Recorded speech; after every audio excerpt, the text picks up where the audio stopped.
Welcome to the Jack Westin MCAT podcast with your hosts, Michael Maleka and Molly Hudash. Alrighty, welcome back to the Jack Westin MCAT podcast with your hosts, Mike and Molly. Last episode, we talked all about how to get ready for your exam, specifically, right, addressing students that are 7 days from their test day. Maybe a little more, maybe a little less, but we lined up every single thing you should do in those last 7 days. Super fun episode. If you haven't listened to it, definitely check it out, right? In this episode, we're building off that, right? Assuming that we have taken our test or we're taking it soon, we need to be thinking about sort of the next big thing, right? Which is MCAT pre-med applications, right? Which of course will include your MCAT, but also kind of a lot of essays and transcripts and background information and other things that we should be working on and thinking of while we pursue our MCAT score of our dreams.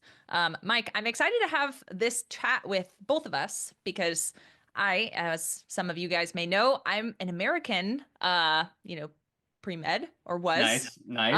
And Mike, you are from Canada. So Yes, this is going to be fun, different perspectives. For those watching, I have a Tim's cup in my hands. So representing Canada loud and proud. And yeah, it's so interesting, like speaking with students, because again, working with students last few years, I've worked with students a lot going through this application process, but they always hear very surprised because they ask me like, oh, what was it like in your application process? And the Canadian process is surprisingly different, like a lot different from the American application process. Timelines are different, expectations in terms of enrollment different, essays very, very different. We were chatting about before. So it's super cool. In terms of the American application process though, like Molly, you're the pro today. Because again, I come from a Canadian application. I've got some insights. I've talked with students, worked with students, again, going through these sorts of things. But as a Canadian, I'm really looking forward to kind of sharing what is all the fun that's applying in Canada.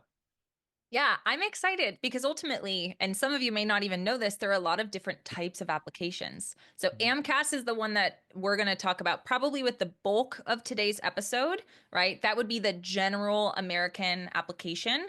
But we also have a specific application for Texas medical schools, TMD SAS. We also have the DO application if you're interested in applying to osteopathic schools, which would give you a DO degree. And that's the ACOMAS or AACOMAS application. And then, of course, we also have the Canadian application. AMCAS, let's go. But that's not for all of Canada, just Ontario. Okay. But we'll talk about that in a bit. Yeah. So basically the goal of the episode, right, more than just shooting you full of information about these different applications, because of course you can find information about the specific application that you will be completing on their website, and please do explore that website. What we want to focus on in this episode is really how to make sure that you are not surprised when you're finally done with your MCAT, you're feeling good, you're feeling like you need a break, and then you realize you have all these essays to do and you only have 2 weeks to do them. We want to make sure that we get you ready and informed on how we can get prepared for this, because a lot of these essays are deeply personal and very hard to do on a very tight deadline. So again, we'll give you what you need to be prepared when applications roll around. Get started as early as you can. But we will start our sort of timeline later on with suggestions for about 2 months out, right? If you can work on it earlier, cool, but Go for it, most of us probably won't, right? Mm-hmm. We want to be realistic. All right. So let's start off with just a discussion of what the pre-med application looks like, right? And we'll start with the AMCAS because it's probably the most complicated, and then we'll talk about how it's different in the other applications. Mm-hmm. So basically, there are a couple different components of this application, some of which super fast, right? There's going to be a biographical information section. It's going to ask questions about you and your background, your income growing up, your race and ethnicity, things like that. It'll also ask you to input all of your coursework, which takes a while, but it's a little tedious, but not, challenging in any way. You'll submit some official transcripts. Of course, you'll submit your MCAT score. And And then other than that, you've got a couple things that take a little work, right? You're going to need letters of recommendation. For this, you definitely want to check in with the schools you want to apply to, because some of them will have specific requirements. They need a science professor, or they want an MD, or, they want a character reference. Make sure you have enough letters of rec to cover all of those requirements, and make sure you ask, giving them enough time to actually get the letter done. You don't want to ask someone who's helped you a lot in your pre-med journey, hey, can you write me a letter of recommendation? It's due tomorrow, right? Or it's due next week. Usually people are busy, right? Sure. And if you want a good, high quality letter, you need to give them as much notice as you can, right? At least a month, ideally 2, ideally more, right? But ask them in advance and make sure you check in with them periodically so that you guarantee that you get those in.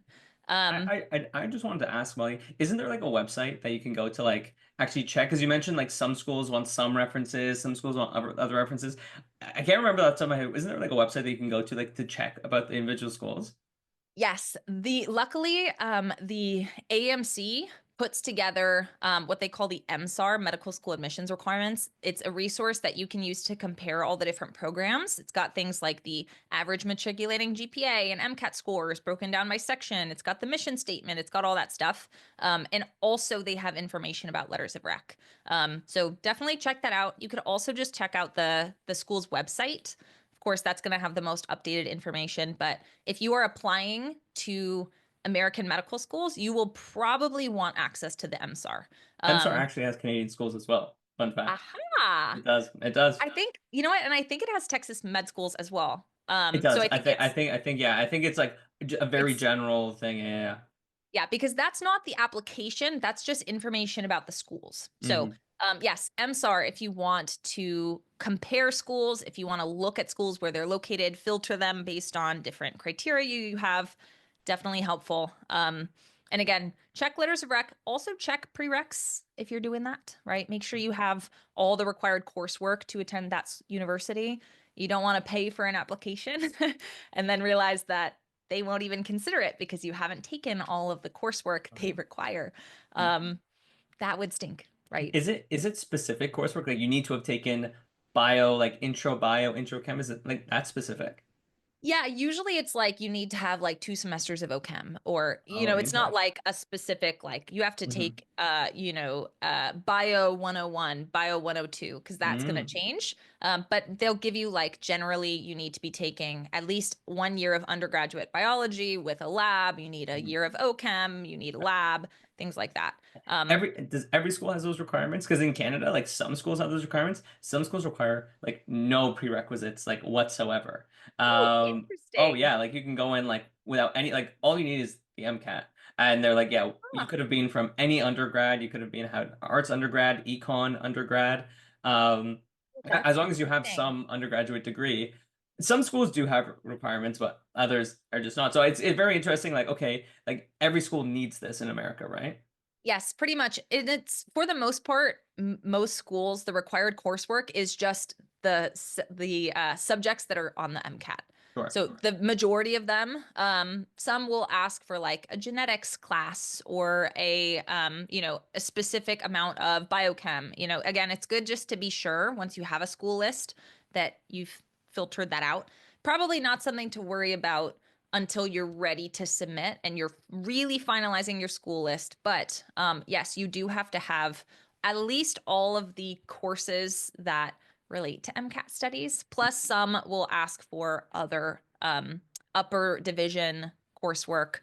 There are a couple schools that highly recommend having something like medical terminology or Spanish, but those often are not official requirements. Again, take a look. MSAR's got a lot of information for you that can help you compare schools and find out everything that you need to know. Um, Letters of rec of the things that are on your primary app, that's probably what's going to change the most, because again, every school has different requirements. The other stuff that we've talked about so far, the scores, the transcripts, the coursework, biographical information, that's going to stay the same, right? There's 2 other things that are going to stay the same, and these ones require a fair amount of work, right? Mhm. That's the personal statement and the work and activity mini essays, right? We'll start small and work up. The work and activities are going to be a collection of up to 15 different essays. And basically, your job here is to give a breakdown of exactly what you did in each of your work experiences or extracurricular activities. It could be volunteering, it could be shadowing, it could be sports, it could be research, right? Anything that you want med schools to know about your background and the things that you've done that have shaped the doctor that you want to be in the future, you can enter into this work and activities section. So again, you get up to 15. You can select 3 as most meaningful, and you get a couple more paragraphs allowed. It's 700 characters for most, or 1325 for the most meaningful. Again, more than like telling a bunch of stories and being interesting to read. This is the nitty gritty. What exactly did I do? What was I in charge of? Who was I working with? How many hours did I spend? What did I learn? Very different from the personal statement, right? And this is a fascinating thing for me talking to you, because from what I understand, you have work and activities, but you don't have a personal statement. In Canada, it's wildly different and on this front specifically. Like we have all the same. Like you have to put in your biographical information, you have to put in like your background, your schools, transcripts. Only some schools, like you don't have to put a class list in the primary application. Some schools require some schools specifically require a class list, but not all of them do. But this is where there's a big difference. In Canada, there is no personal statement. There is no large essay about you, why medicine, nothing like that, right? All that we have is like what we call the autobiographical sketch, right? It's the same thing as the work and activity section where you are writing, but this one's up to 32 different activities.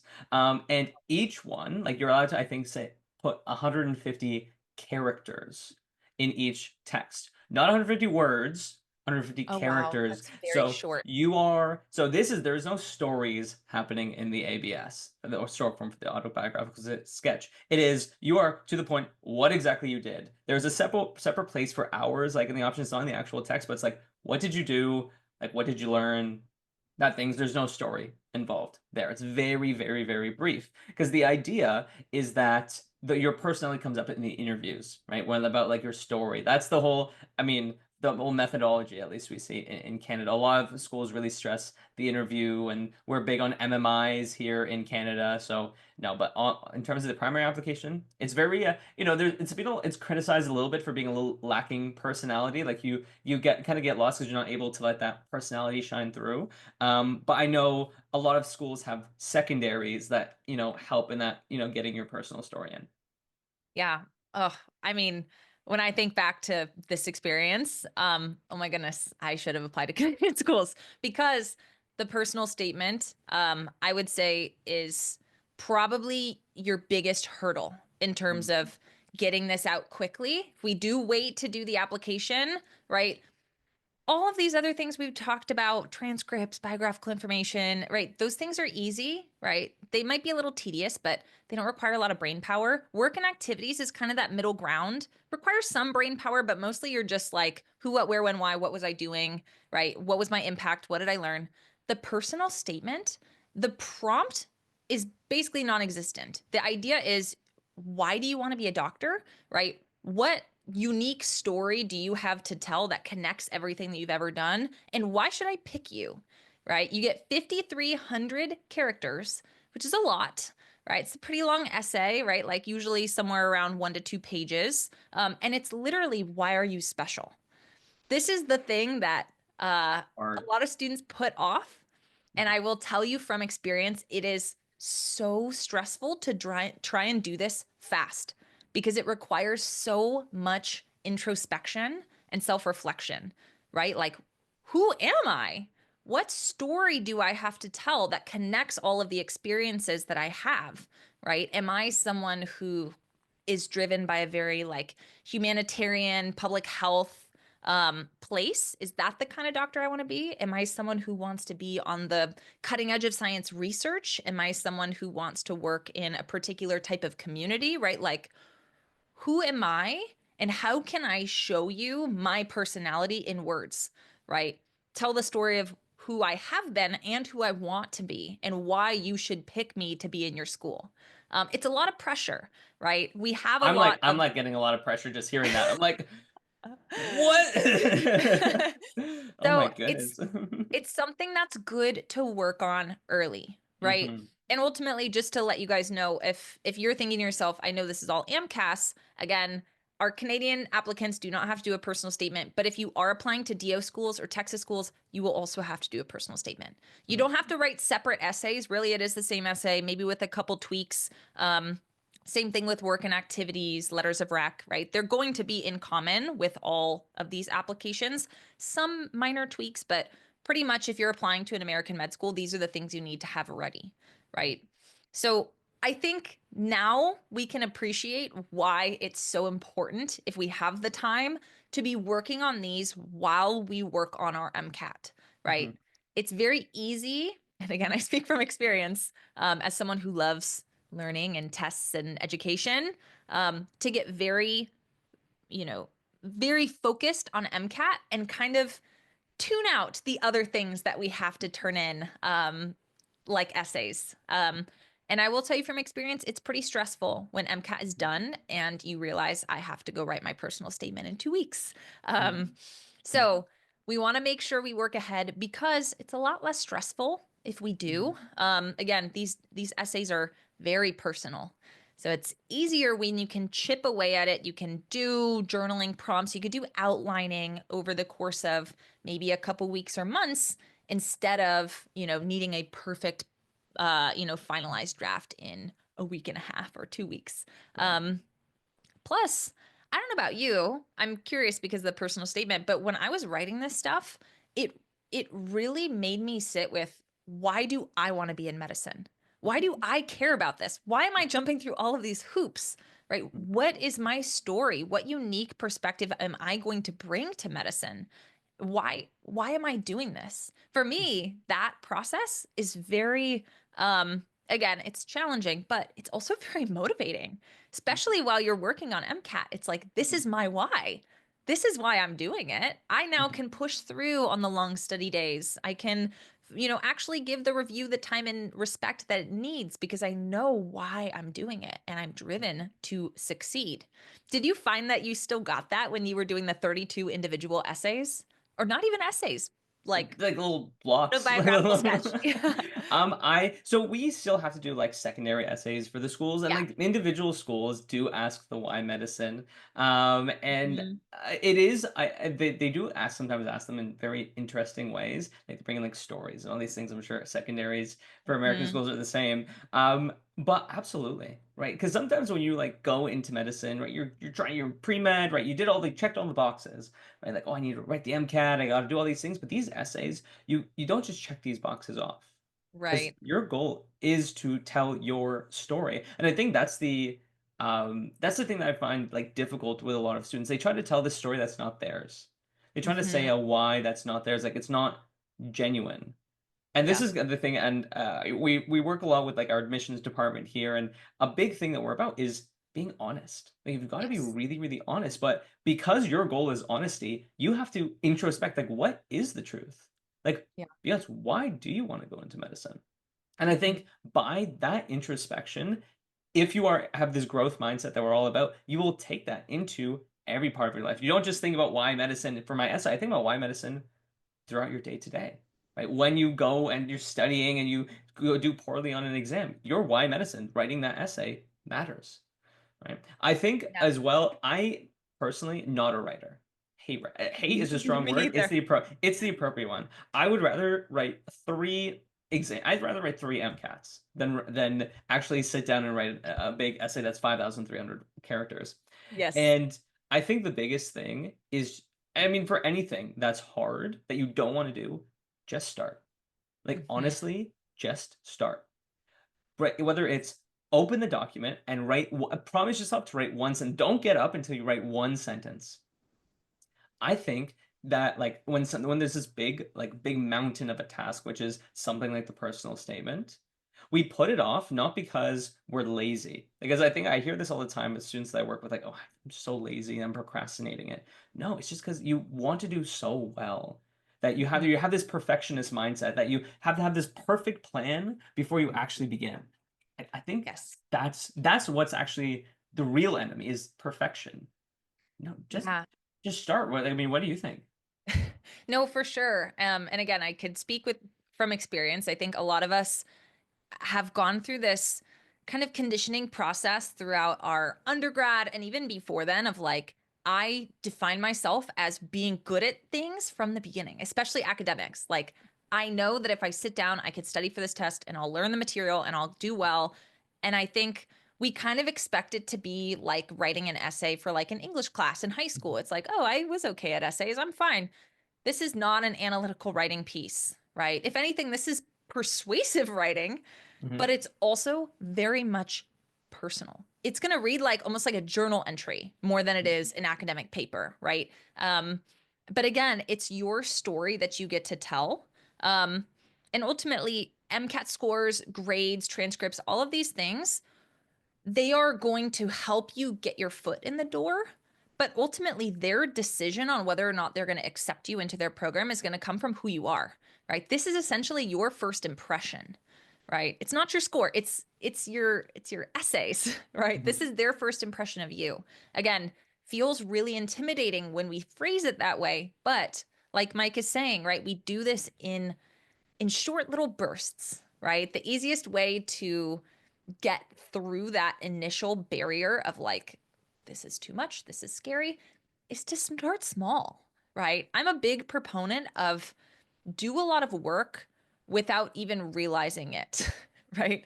You shouldn't just sit down and expect yourself to write a final draft. You will literally never finish. You will never be happy with what you do. Um, I'm a big proponent for, again, as early as you can, sit down rather than thinking, I'm going to write my personal statement right now. Ask yourself, what was a key moment that helped me realize I wanted to be a doctor, right? And actually go through, try and be as descriptive as possible. Pick any moment, right? And to be honest with you, you could even do it just to really get your feet wet.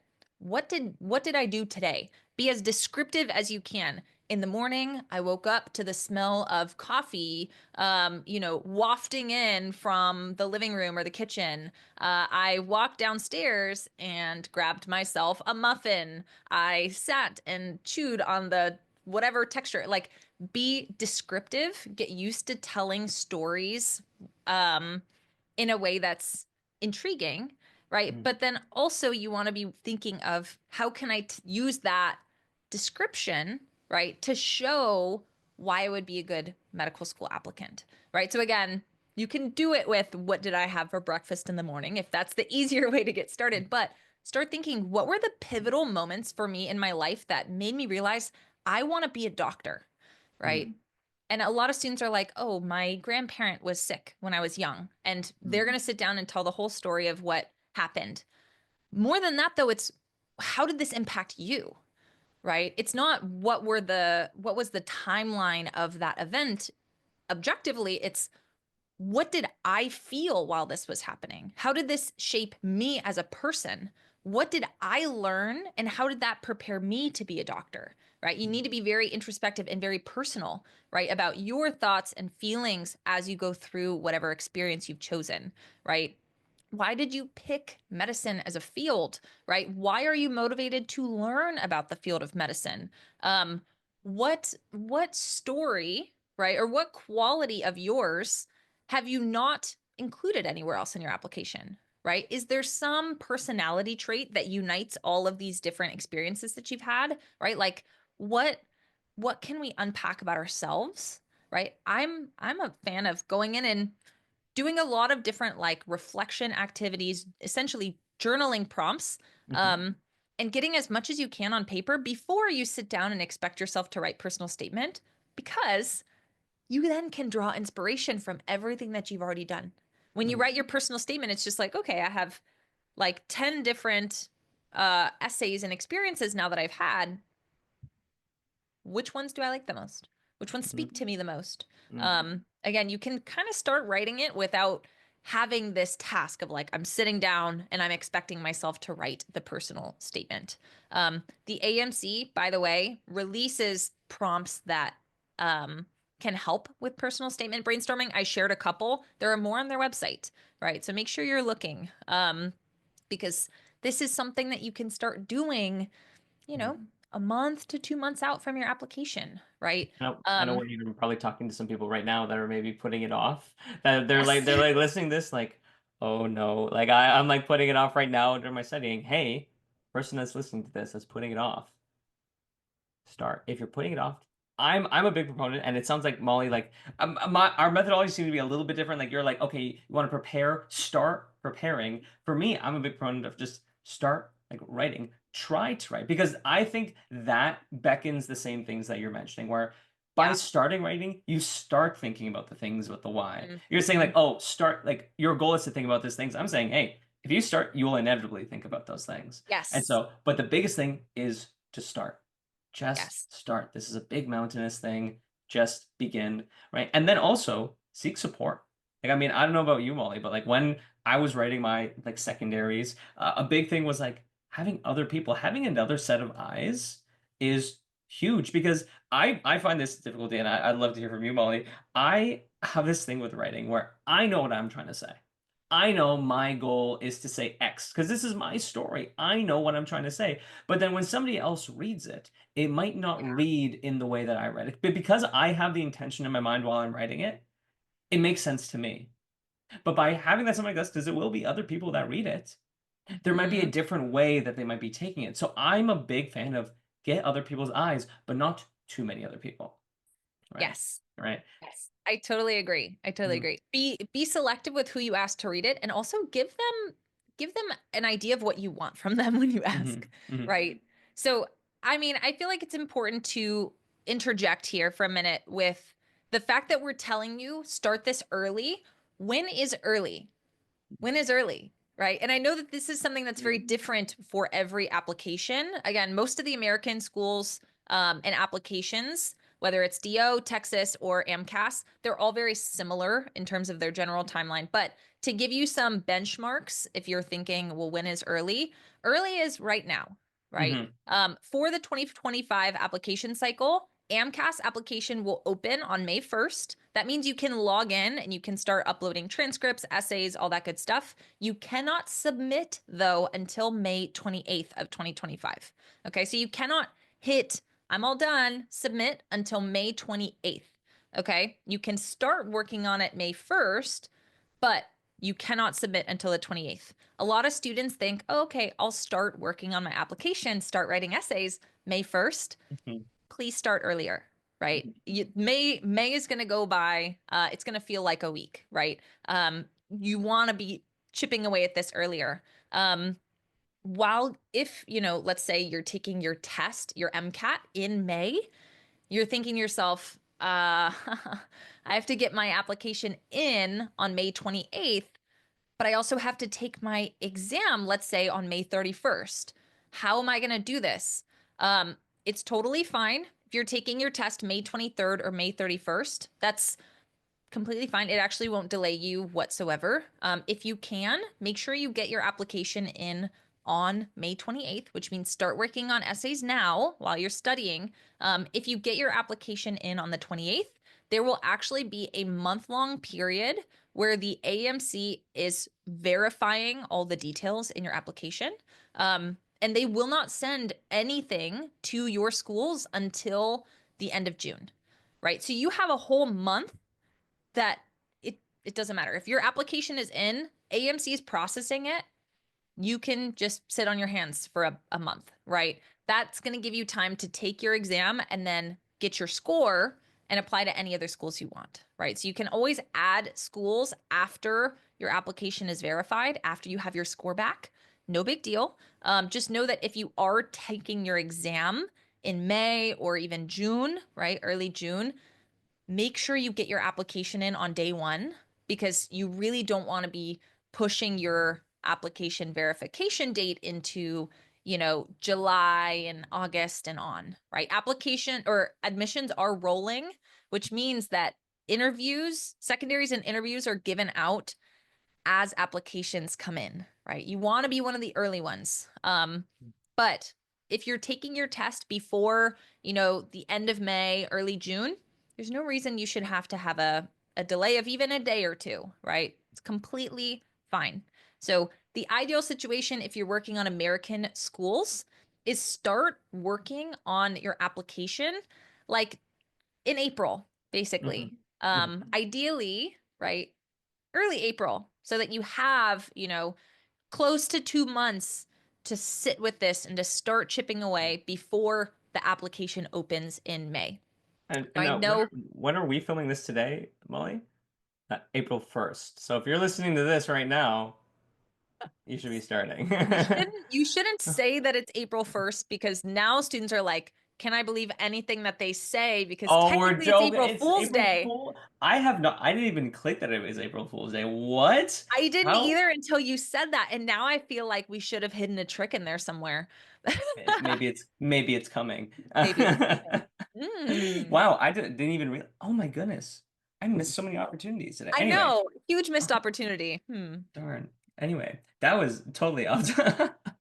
But if you are listening to this, now is the It's time to time. start if you're applying to American schools. Yes. Canadian schools, I just thought I'd interject, are a little bit different, right? Yes. Our timeline, so the American application timelines are very similar. Just open in May, submit May 28th. It's a rolling application. Canada, we like to do things a little bit differently, where our application process is not rolling whatsoever, right? We Hmm. have an application deadline that is the October 1st. Hmm. October 1st is the date in which everything should be submitted. That is primaries and secondaries. This is kind of the big difference between That's a big difference. American Canadian schools. Most of our secondaries, again, Western, one of the Ontario schools, is a little bit different in this way, where their secondaries recently just changed to after you apply. But a lot of the Canadian schools, like their specific essays, you submit with the primary application. Interesting. And so it's like you have this general application, but then it's like when you select, oh, I want to apply to the University of Toronto, there's like another window that opens up that says, hey, University of Toronto has these secondary essays that they want you to fill out with that initial application. So it's a little bit different where after October 1st, for most schools, there's no other essay to get ready for. For most schools, again, there's this recent change with some of the schools, not that there are. But I know because that's a big difference where after you submit your primaries, like you can't really rest that much because now you're getting ready for secondaries and all those lovely, lovely things. Again, you can tell I've worked with a lot of students who are like actively doing it. Yes. But because it's not rolling, you can sort of like again take your I don't want to say take your time, but if you submitted on September versus in August, there's no difference whatsoever. And actually, the applications open up to view in early July. So it's so interesting because most of the times, most people have already submitted American applications and they're getting ready for interviews while the Canadian applications are just opening up. So a lot of people Wow. who applied to both, like many Canadians applied to American schools, they sort of just put all in on American applications because they're a lot earlier. Then once they're done with American applications, just switch over to Canadian applications because it's just the time difference is just so much. Interesting. Yeah. See, I love this. I love that we have different backgrounds because I feel like we could tell a much more cohesive story. That's interesting about secondaries. So if you are listening and you're applying to American schools, know that secondaries are completed after your primary comes in, right? So applications hopefully get submitted to AMCAS sometime in the end of May, right? May 28th is the first day to submit. Again, it takes about 4 weeks to verify at least. So June 27th or 28th is the first day that they may send your application to schools. Then schools are going to start sending you secondaries, right? And most schools will send most applicants that they have a secondary application, I right? think it's just like cutoffs. Some have Some cutoffs. schools have cutoffs. That's what I was just about to say. Oh, Some schools sorry. have minimum requirements for GPA or MCAT. Um, but I would say you should expect to receive a secondary from at least 3/4 of your schools, unless, you've got a couple really, really rich schools. Mhm. Anything that's, like you're applying to an Ivy, even though you really struggled with some element of your application. Or maybe you aren't even submitting a primary or a personal statement. Who knows? You Wow, should what expect. what a full send. That's like, yeah, I'm just gonna I'm just gonna ball out and just just gonna not have a submit person. it without a personal statement. I don't think I've ever heard of that. But if there's somebody out there Please that does don't. that, yeah, Please don't. don't do that. That would be a good way to get 0 secondaries. Yeah, so then you'll get your secondaries. Expect to have a lot of writing to do in that Mhm. time as A lot of well. writing, and those secondaries are also expensive. Yes, And that's which kind of one of the things that I am like, I know exactly why they send most applicants to that's secondaries. exactly what I was thinking, And right? I remember hearing this and I'm like, oh my goodness. Right? Like, I mean, Canadian schools, you have to pay for every application, obviously, of course. But this whole business with the secondaries, now it's a whole separate, it's too much for me. It is Yeah, wild to me. What a wild yes. system. I It's have nothing else to expensive. add on. Yeah. It's very expensive. And this is one reason, if we start thinking about like the timeline, when should we be thinking of everything?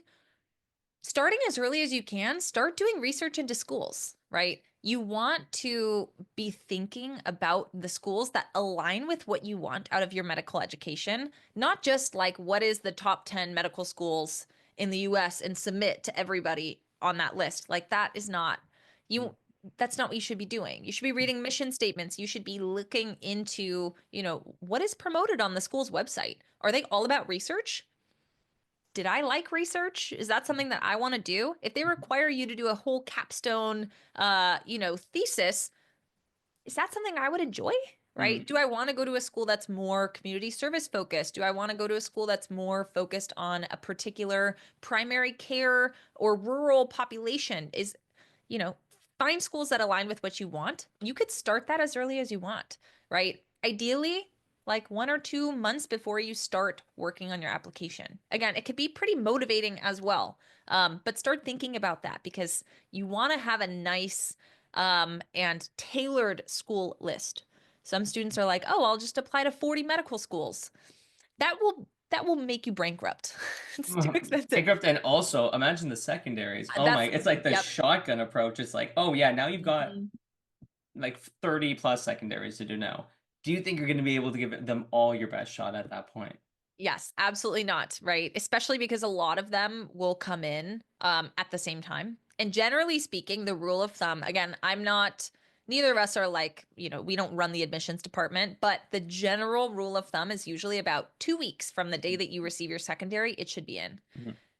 So as soon as you get them, and again, usually it's an avalanche, usually you get all your schools at once, you have 2 weeks before all those come in, or all those are meant to be turned in. So Mhm. it's a lot, right? We actually have in our admissions department a service where we'll help you figure out your school list and Mhm. also where we can talk about your personal statement, get you editing, get you interview prep, secondary prep, all that good stuff. If you're interested, that's definitely our admissions department, right? Mhm. Both of us by trade are MCAT people. But Yeah. again, we would be remiss having a pre-med podcast that did not discuss this at all. So Right. again, while we and this podcast in general are very MCAT focused, don't neglect the fact that your application is a lot more than just your MCAT score, Mhm. right? So again, as early as you can, starting a month or two out, start thinking about your personal statement. Start doing some brainstorming activities using those essay prompts that ultimately you could find online for whatever specific application you are completing. AMCAS.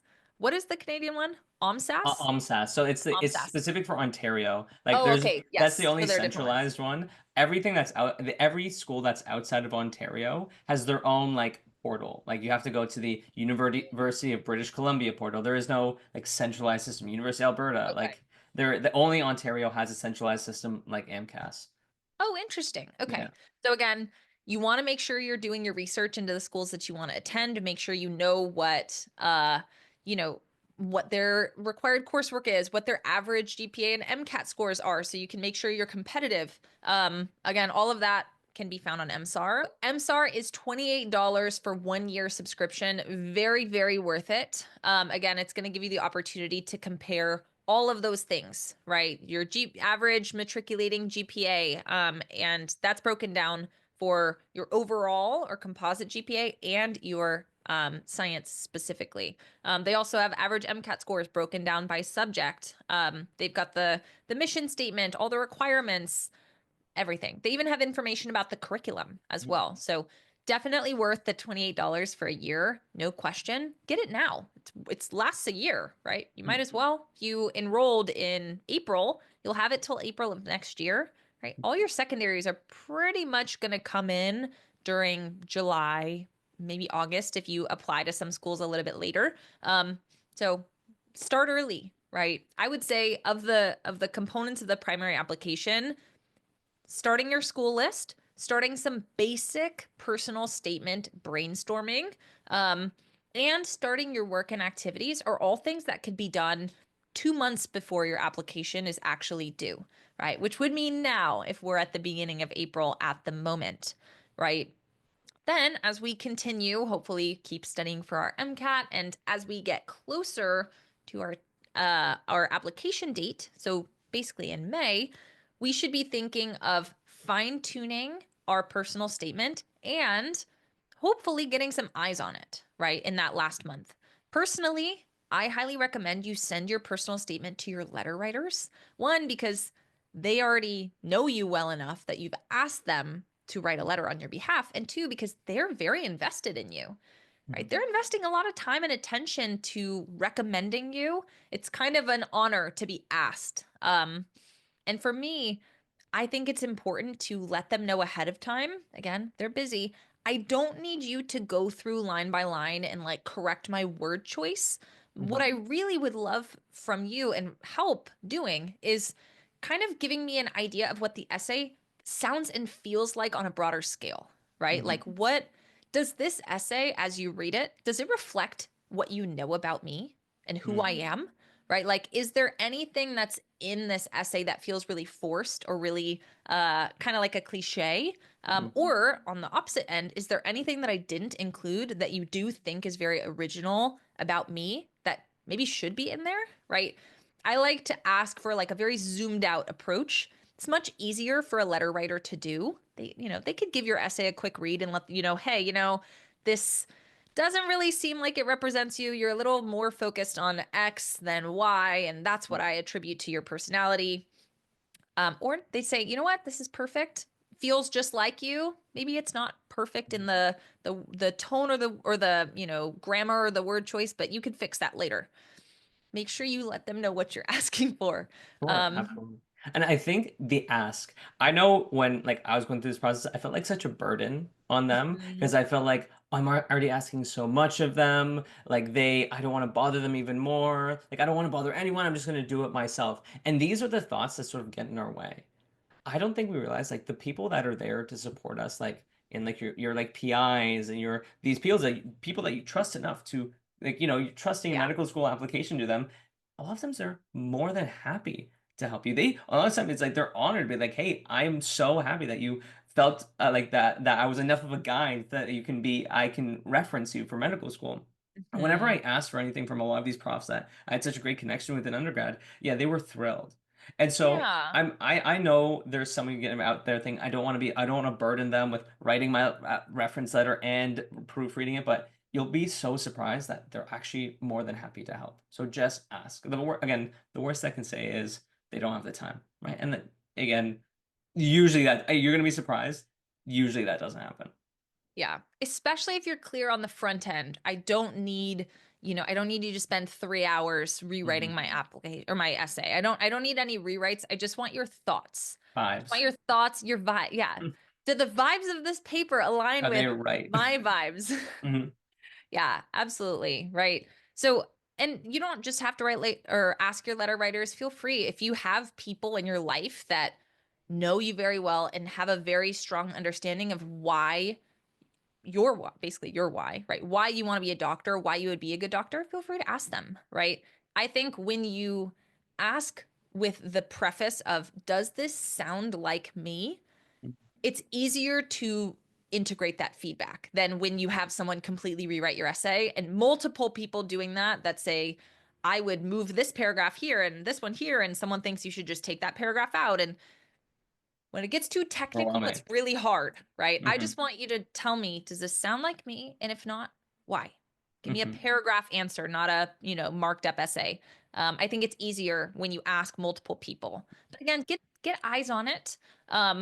Also, just to help you recognize the areas that you can improve, right? We want to be done with our personal statement on May 28th, 2025, right? Before then, Like ideally well a before. week before Yeah. then. You do not want to be thinking about your personal statement on the actual day to submit, right? Mhm. That should be done ideally like at least a week, probably 2 weeks before, finalized, upload it, wash your hands of it, be done, right? Mhm. Make sure your transcripts are in. You could start doing that on May 1st, right? 2025. Again, days are typically very similar if you're listening to this in 2026, but make sure usually it's May 1st and then sometime at the end of May.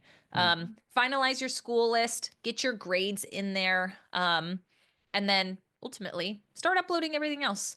Mhm. You'll add your letter writers in there. They will get an email to help them submit your letters of recommendation. Make sure you double check everything and they're ready to submit. Mhm. And then ultimately, May 28th rolls around. All the hard work is done.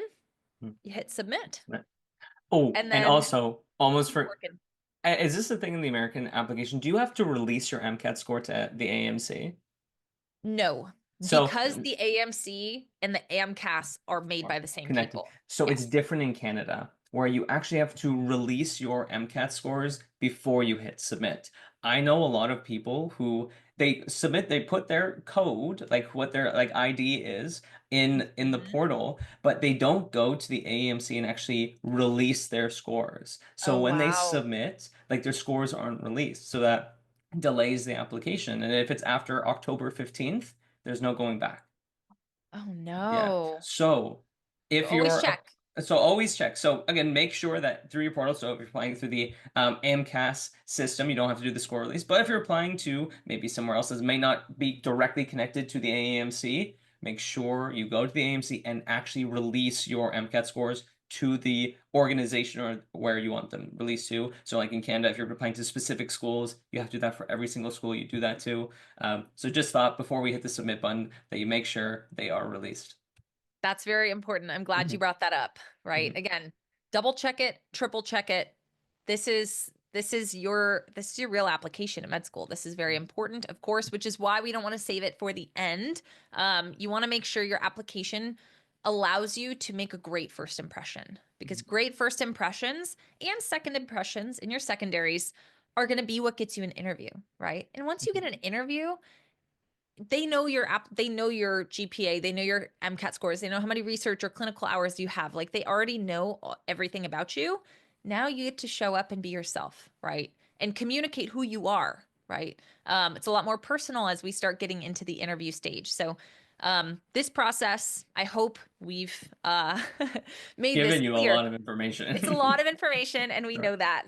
Mhm, But really, again, to reiterate the goals of this episode, yes, is to share information about the timeline. Make sure you know what is expected as far as the components of your application.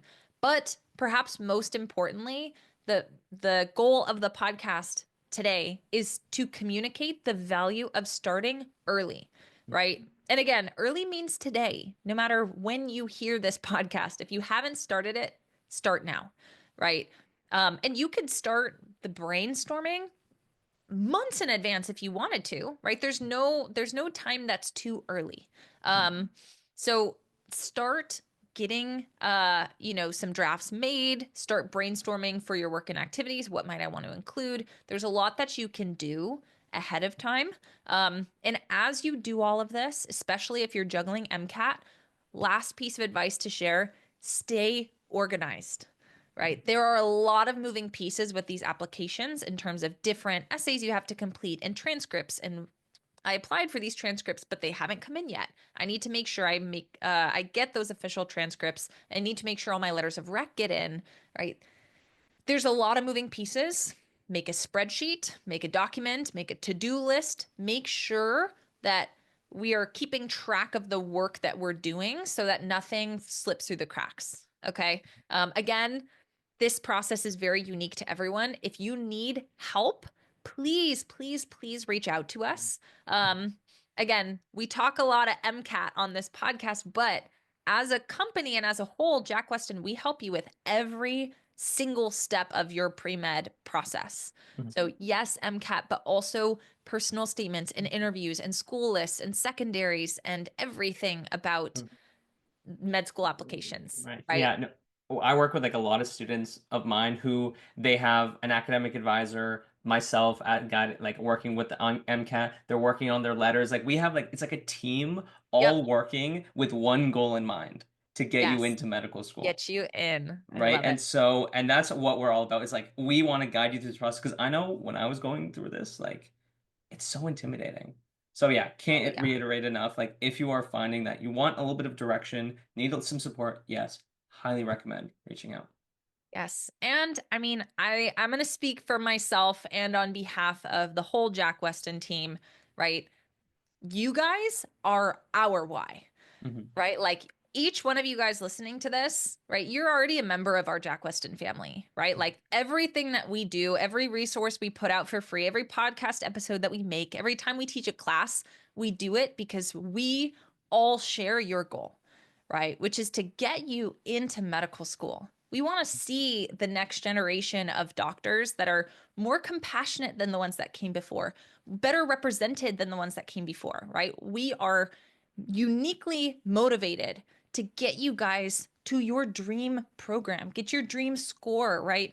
We want to see you succeed. You guys are such an inspiration to me, right? I'm inspired daily by how hard you guys are working, how altruistic these goals are, right? We are your biggest cheerleaders. So please, if you need anything, reach out to us, right? Advisors are a great entry point. You can book a meeting with them online. They know everything about everything we do in the MCAT space, but also in the admissions space, tutoring space, all of that, right? So they're a great first point of contact. They can help direct you if you need anything. And if not, just come see us, right? We love Say chatting hi. with you. We teach free classes all the time, right? Come in, let us know that I heard your podcast. Here's a question I have, Mhm. right? Leave a comment for us if you're watching on YouTube. We love to hear from you guys. And again, whether you're testing and applying this weekend or if you're applying next year, we hope that you found something valuable here. And we hope that you keep coming back. Next week, we've got a pretty fun topic. We're actually kind of kicking off a new mini series. Right. Mike, you want to So share? yeah, 100%. So I'm really excited for this next portion because we have gotten a lot of requests to start talking about like studying and actual content. And so we're kicking off a new series where we're going to be focusing on content. And our very first episode is going to focus on how to actually learn. How to actually learn and absorb information and how to study effectively. We kind of touched on it in our tips episode, but we want a full episode. And then we're going to be kicking off with different content areas. We're going to be kicking off with the hardest content areas Yeah. that we've heard so many questions about. Like, I mean, do we want to like tease what the first episode is going to be? Like the first content episode is going to be? I think we'll leave you with this. I think we Uh-huh. should leave it on a cliffhanger, right? It Mm, is probably the last topic that you would expect to be covered in a podcast, for right? Keep sure. in mind, a podcast, you don't have visuals, it's all words, it's all talking. We're pretty ambitious. We've got like what, 10 years of MCAT teaching under our belt combined, Hmm. right? Maybe more than that. Thousands of students worked with, right? I think we're gonna have some fun with We can this. do it. I think I'm our goal. I mean, I know our goal is to make it so that Yes. you'll actually enjoy learning these things. Like Yes. I know I do a lot of classes, and whenever I bring up the topics that we're gonna discuss, it's always like, how do you feel Um, about them? And it's always, I'd rather not. I hate this. yep. Like, please, I anything hate this. else. This is the worst. And our goal, our mission right now is to make it so that you actually enjoy it. I want you to love the things that we're going to be discussing. Because Mhm. I think truly this is really interesting stuff if you study it the right way. Yes. Yeah. And of course, which, this will be something that we talk about next episode, especially when we talk about how to learn content. But the MCAT does not teach you any of these things in a vacuum or in its own little box, right? The MCAT is ultimately going to test you on a ton of different topics across multiple different subjects at once.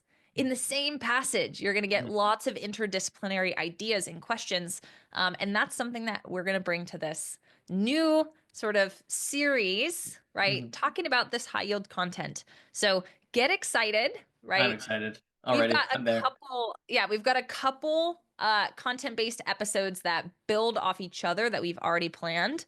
If there's anything you're hoping that we cover, let us know in our comments, because we love to hear from you. But I think this is gonna be a lot of fun. It's gonna be really fun. And we've already started teasing, like we already started like planning and hearing some of the ways that we teach these ones. Oh, you guys are gonna love how Molly teaches about muscle contraction. Oh, it's wild.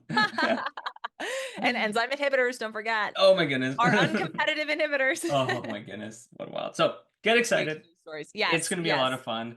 I hope you all enjoyed today, and happy studying and happy applications to everyone working through the Yes. applications right now. Yes. And if you're testing soon, best of luck to you. If you've already tested, congratulations. Right. Next thing is our applications, right? So make sure to get started early. Best of luck, right? We are so excited to be cheering you on through this process. And again, let us know if you need anything. Have a wonderful rest of your week or weekend or wherever we're month finding or you. whenever we're finding you. And we'll catch you in the next one. Bye now, everyone. Bye.